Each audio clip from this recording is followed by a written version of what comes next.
You might have seen the the word yoga therapy.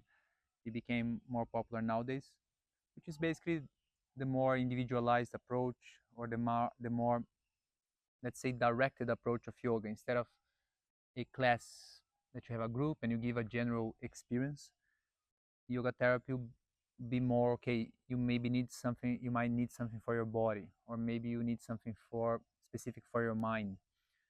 So it's more geared, it's more directed to something. This something, of course, is very individual, is very specific.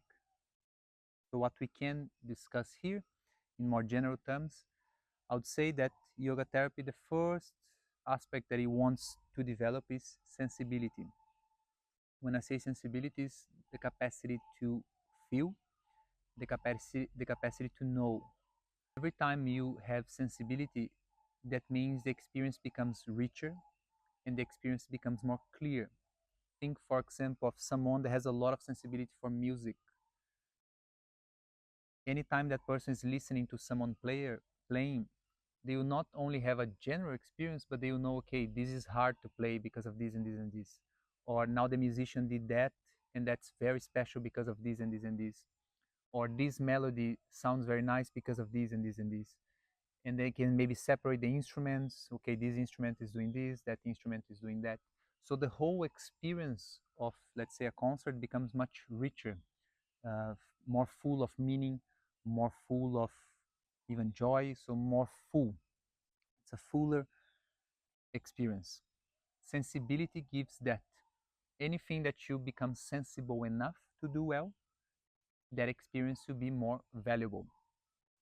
Now, yoga therapy wants to have that sensibility regarding your own body and regarding your own mind, so that you have those two qualities. One is richness of experience, and second is clarity of experience.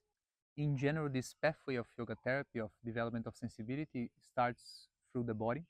So the body is always the means. The body is the one that gives truly life. You always have to refer to the body to say where you are, what's going on. So you start the pathway through the body. Then we can use the body to also discover the breath. They will prove to be very much connected. And then eventually, with the exploration of body and breath, we find the mind. And I say find the mind because it is, in fact, kind of the experience that some people have. Is now you found your mind. You know what you're thinking. You know if there's any feeling present, if there's any emotion present. You know if there is agitation. You know if there is lethargy. You know what's going on the level of the mind, on the realm of the mind. So you have to find the mind. Once you find the mind, the development, or one possible development of yoga therapy would be to create space on the mind, which is very akin to relaxation and is very akin to the idea of freedom, internal freedom, when the mind has a sense of space. That will be felt, for example, as less thinking, that will be felt as more positive emotional experiences, such as harmony or balance, easiness, because of that space that is created in the mind, because that lessening of the thought processes, the reduction of the thought processes, and then the clarity that ensues, that arises from it.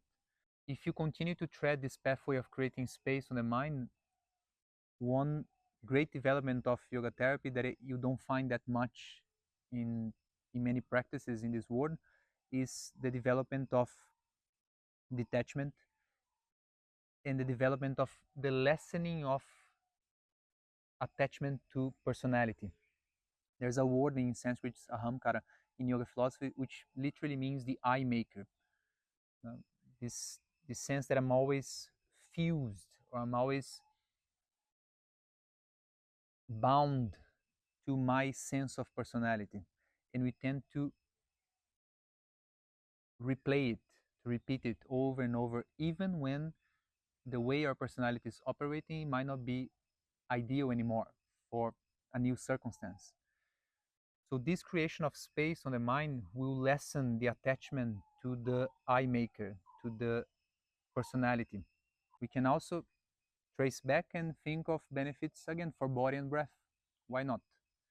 So we don't need necessarily to do yoga as a therapeutical tool just to go further into exploration of personality and so on. But we can stay as benefits, specific benefits for the body. If you have injuries, for example, if you have difficulties with the body, that can be addressed by yoga. And also the exploration of the breath. It's a very specific thing of yoga, at least nowadays. So the discovery of patterns, the emotional patterns and patterns of behavior, the connection of those with the patterns of the breath. So the ways that your breath show maybe hidden signs of how the mind is operating.